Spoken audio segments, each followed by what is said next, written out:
This week, we're featuring a market-fresh cocktail recipe by local mixologist Josh Christensen of Sidecar Restaurant. That's on Broad between Higuera and Marsh.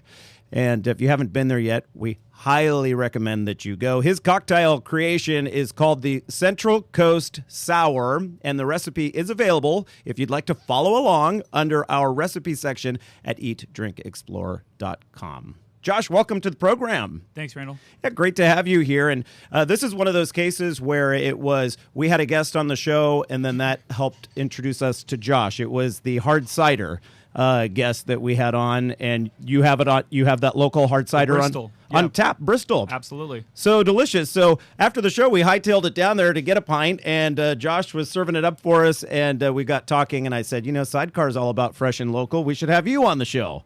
And then one of the drinks that Anthony, our audio guy, has ordered is the Central Coast Sour. We all love it.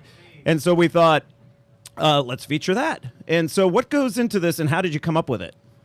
Well, it's really based on a very old recipe, one called a New York Sour, which actually calls for rye whiskey, fresh lemon juice, a little bit of sugar, and then a red wine float. Being that we're on the Central Coast and I wanted to do something a little twist on a classic cocktail, I went ahead and subbed out the rye whiskey for gin. And at Sidecar, we are super fortunate. We've got one of our bartenders who's actually, his name is Brian Middlecamp. He's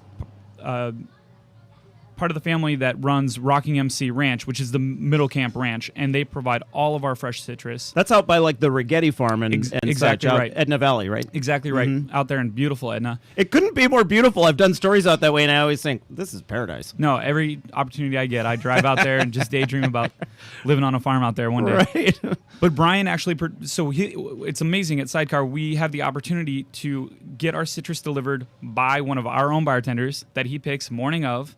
He does Meyer lemons, tangerines, navel oranges, limes, pomegranates, persimmons. They have award-winning olive oil. I mean, it's incredible produce. Talk about easy foraging. No, I mean, it's literally, he picks it, comes into work, and we got it, and we're good to go. So, given that that's our produce situation, I really wanted to highlight that as well. And then we've just got so many killer, as you know, amazing local wineries. Yeah. And one really small little operation that we just at Sidecar that we just love is Folkway. It's Folkway. Folkway. And it's produced by a couple brothers, Lino and Anthony Bizzano. And actually, Anthony comes into the restaurant all the time. He's just super cool guy, really humble, just does it because he loves it, and produces a product that you can tell a lot of love went into. Yeah. And the particular blend that we use is a 51% Merlot, 40% Cab Franc, and 9% Cabernet Sauvignon. And it's called the Revelator. Well, I was going to ask you how you chose the Revelator as the wine to float on top. First of all, I've never had a sour that had wine floated on top of it, but what a great idea. And just visually, it's so nice to look at. If other people who are listening right now don't have access to this wine or they want to make one at home right now, what would you say the characteristic of this wine is that marries so well with the sour drink? It has to be a wine that's big enough to stand up to citrus and gin and sugar.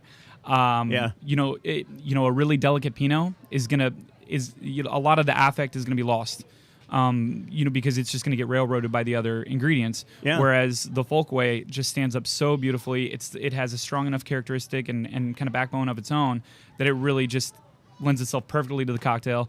And it doesn't hurt that, the guys are local and really, really good guys that like to support us. And, we like to do the same in turn. That's totally the way to do it. Plus, you probably want to go with a wine that, is more in the moderate range as far as pricing goes, because, like you said, those strong flavors in there are going to ruin any of the delicate stuff that you pay the big bucks for. Of course. And that's the thing, there's so many great local producers, and Anthony and Lino are just doing this. It's such an incredible value for what this product really is. Yeah. So to be able to, I can't crack a $200 bottle of wine to float an ounce on top of a cocktail. Right. But they come in at such a an approachable price point that it doesn't hurt us at all. And again, we love being able to showcase not only our local and fresh produce, but also just the amazing people who are doing good things in the wine local world here. and artisanal. Now you have a bucket of ice in front of you and all of the ingredients, so we're going to let you Let's go at it and do what bartenders do best and talk while they're working.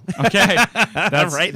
And so now the gin that you choose for this is a London gin. When you sent me the recipe to post online, I had to look that up. I thought it was a brand, but then I realized no, it's actually a type of gin that you can interchange the word dry gin for London gin, apparently. Exactly. That it's a style. It's basically like a genre of gin. And as with many classic cocktail recipes, London dry gin is going to be probably preferential. Okay. Because it is one of the more common genres of gin, and thus was usually used in the inception of most of these classic gin cocktail recipes. And that's really what you feature at Sidecar are classic cocktails with maybe a basement twist, something grandpa might have been doing down in the basement during Prohibition or something. That's exactly what we try to do. Absolutely. It's, right? It really is our philosophy. We want to be grounded in the classics. We want to be able to offer a good, pure, clean cocktail. And we also like getting creative with it. So, cool. Josh, we're going to take a sip of that when we come back from the commercial break because you're at the... do a little shake into the... Yeah, we have to give people the shake sound. While Josh mixes up his Central Coast Sour, we're going to head off to the commercial break, and we're heading down to the street in just a moment.